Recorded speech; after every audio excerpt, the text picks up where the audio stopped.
Hello chess friends and welcome to Zarov's chess channel and welcome to the Computer Blitz Chess Championship in 2020. We have reached now the finals. It's of course Leela C0 versus Stockfish NNUE. So we're starting the super final with a great game in the Pirc defense. Again, brutal force attacks, brutal tactics, brutal strategies. As I said, this is simply the chess that we're searching for, and we're starting now the super final with the game played by Stockfish NNUE here with the white pieces against Leela C0 with the black pieces. So as usual in the top engine games, we say round 1 and we have fight. So e4 played by Stockfish NNUE, d6 by Leela c0, d4. We have knight to f6, knight to c3. So far the Pirc defense. And if you're a beginner, I'm not recommending you to play the Pirc defense. It's really a passive setup. I really would always suggest you that you play openings in which you're immediately attacking the center. For instance, you should play maybe something like the Sicilian, or maybe against e4 the normal Rui Lopez or similar idea. So you'll see now the problems of the Pirc. Stockfish will play here an immortal, really a great attack in the game. G6, we have bishop to g5, here we have bishop to g7, and now queen to d2. What's the idea about this move, queen to d2? We're waiting black to castle, then we want to play bishop to h6, playing this queen and bishop battery attack against the fianchetto bishop. Then we're trying h4 h5, open the h file, get the queen on h6 and deliver checkmate combined with the rook on the h file. That's basically the whole strategy of whites. Of course, not many games ended in a draw, but this is our main goal. And when of course black defends this, maybe black has some counterattack possibilities, but even if black maybe defends it, maybe we can search the other problems in black's position. So as I said, this is the main goal. Let's see now what happened in the continuation. So we have h6, bishop to f4.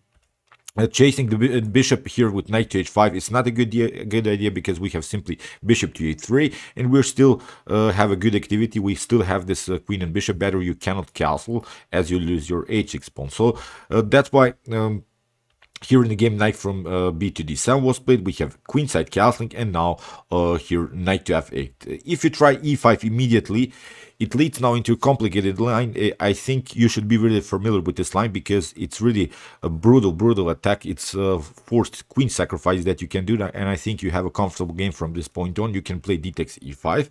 Here after d takes e5, we could go bishop to e5. You see, you have the troubles. You cannot take here knight takes e5 because you lose the queen. But as a counter attack, black could try here to move knight to e4, attacking the queen, and suddenly your bishop is hanging. But here I really want you to know this line because you can really take the bishop. That's the cool part about this attack. Here after knight to d2, we should first take the knight. Rook to d2. Now the rook has to move somewhere, maybe to g8, h7. Let's see, maybe rook to h7. But now we have rook to e2. That's the most important part of this continuation, because now black has to cover with the knight to e5, and we should take here with the bishop to e5. We again threatening some discovered attacks with bishop takes c7 and the check, and you lose the queen. So black is basically forced to play something like bishop to e6. And if we evaluate now this position, it's really weird because we're playing with 3 minor pieces against the queen, but still this king is so endangered, and I think this is playable for black. You should now try simply play healthy developing moves. We can even try knight to e4, knight to f6. Fork ideas, I think, as I said, this is perfectly fine. So this is a line that you should know. But in the game here, knight to f8 was played. We have knight to f3, and now knight to e6, kicking finally away the bishop, and now comes e5. Black has played too many tempos, I think, with the knight. That's why here Stockfish NNUE plays an immediate pawn breakthrough motif. We have here in the continuation knight to d7. If you try knight to f4, it's not a problem. We can still play e takes f6, and you see both of these pieces are attacked. You lose the bishop again, or you lose the knight, so that's why it's not possible to take out the bishop immediately. So you have to play knight to d7, and now comes bishop to g3. We're staying really with our space advantage around here, the square e5. Now basically black has to react in the game. Finally, castling is possible because we don't have anymore the bishop and queen battery here on dark squares. We cannot attack anymore the h6 pawn. But now maybe our goal is not working immediately. That's that we said in the beginning, this h4 h5 idea. But still, at least, as I said, we maybe cannot create checkmate threats, but at least we can weaken the pawn structure. And here Stockfish NNUE first deflects all of the pieces, all of the defensive pieces, because this knight on e6, here maybe the knight to d7 can be remaneuvered to f6, for instance. Then we could have a good defensive setup against again in front of black's king. So that's why here Stockfish first kicks away all of the activity of black's. Knight to c5 has to be played, and now bishop to f4 again. We have king to h7, and now queen to e3. If you take here, it's maybe a sort of a simplified line, but I think still that white is much better. After d takes e5, knight to e5, knight takes bishop to e5, bishop to e5, queen to e5. Okay, you have simplified the position, but even if you try queen to d6, we can still get the queen back, and the main space advantage that we have is, of course, this very nice placed pawn on d5.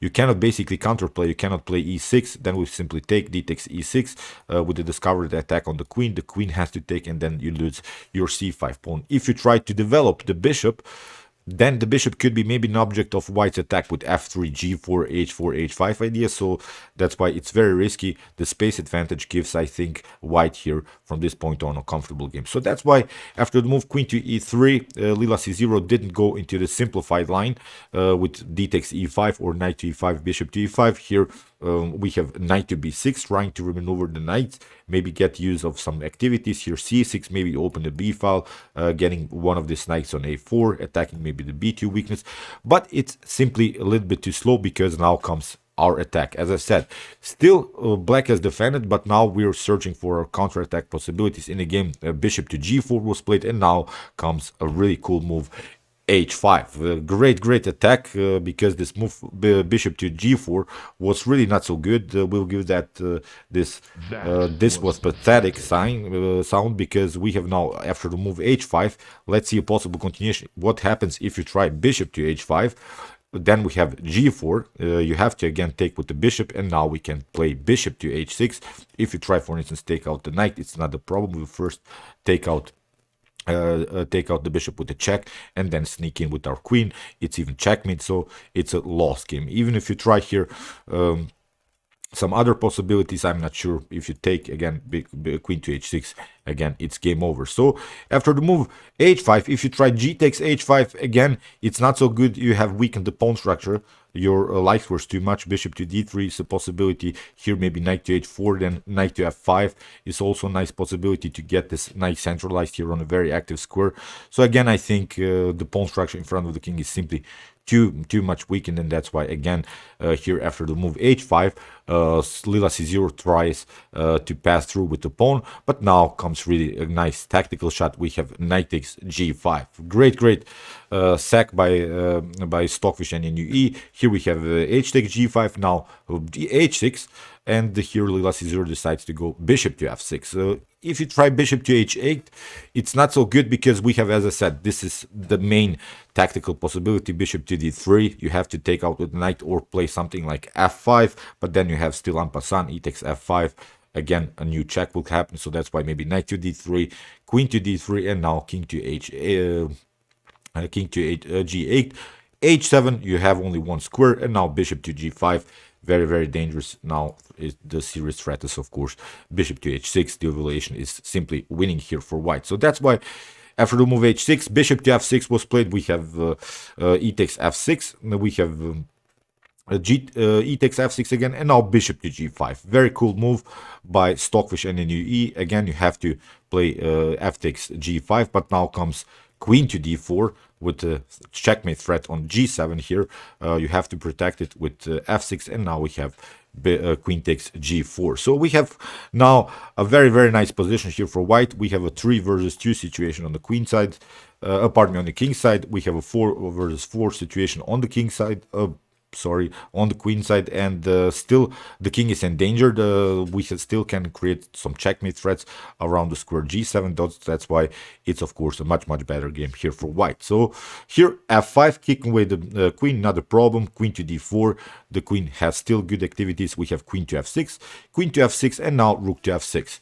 Okay, this is now more and more simplified. Still black has defended, of course. Black can maybe escape from some checkmate threats, but still this extra pawn gives, I think, here white a comfortable game. In the game, we have rook to e1.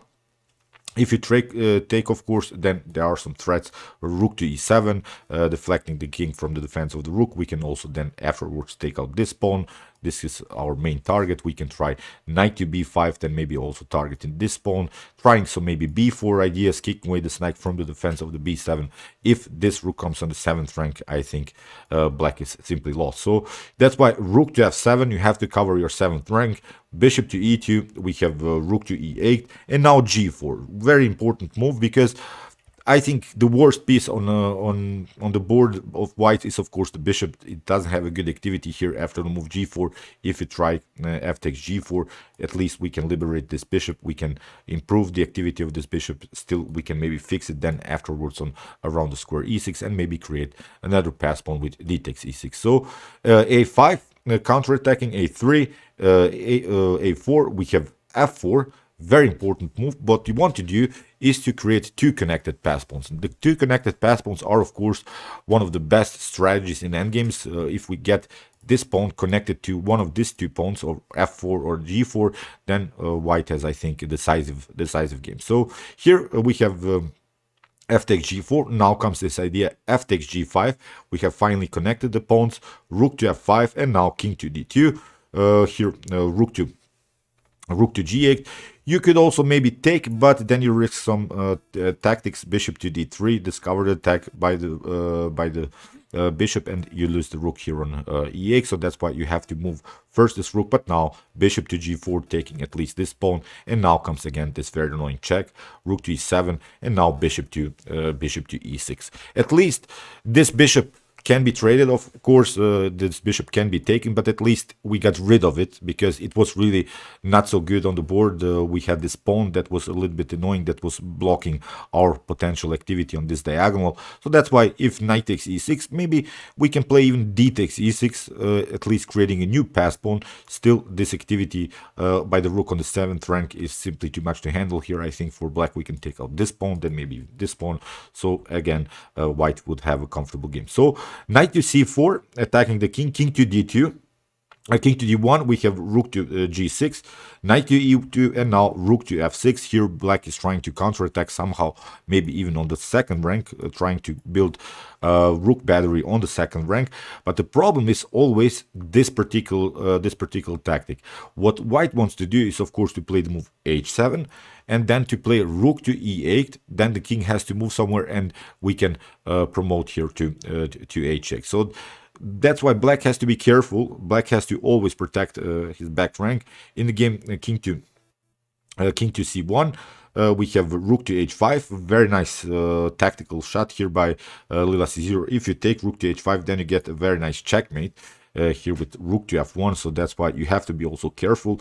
Rook to g1. Again, Leela c0 tries another the same tactic here with rook to g5, but now rook to d1, escaping from this potential tactics, and we have now rook to f2. Here h7 was played. If you take the knight on e2, then you get rook to h1, as I said, and now you cannot escape from this idea. You cannot protect anymore your back rank. Rook to f2 is simply too late. We have rook to e1, the king has to escape, and we have here now the promotion. So in the game, after the move h7, we have rook to g2, but now knight to d4, and now comes knight to e3. We're attacking, of course, the weak here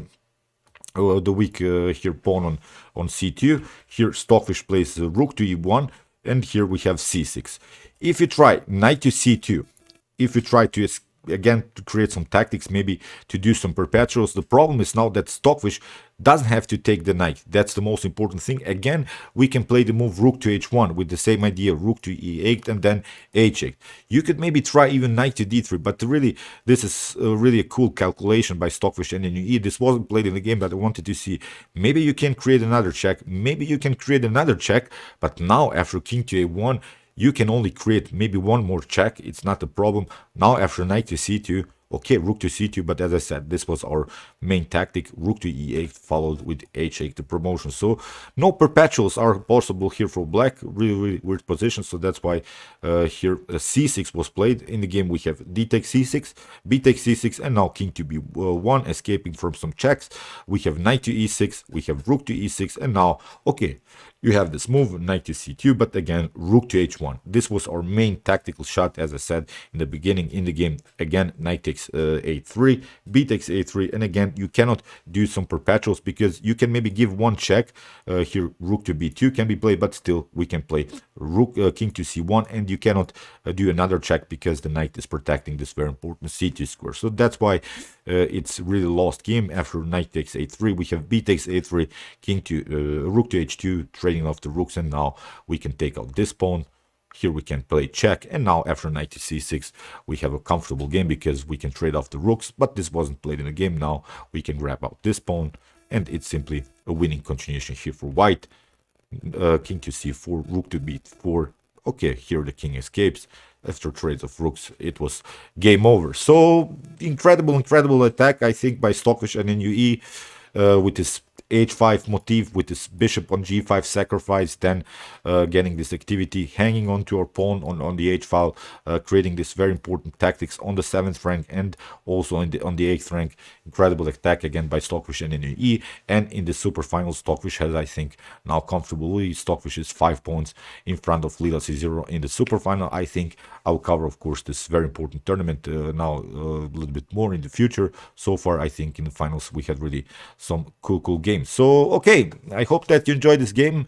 I think it was a great attack by Stockfish NNUE. If you want to see more brutal attacks like this, check out my commented chess games played by computer series. Here's the link. And if you like this content, you can also subscribe to my channel.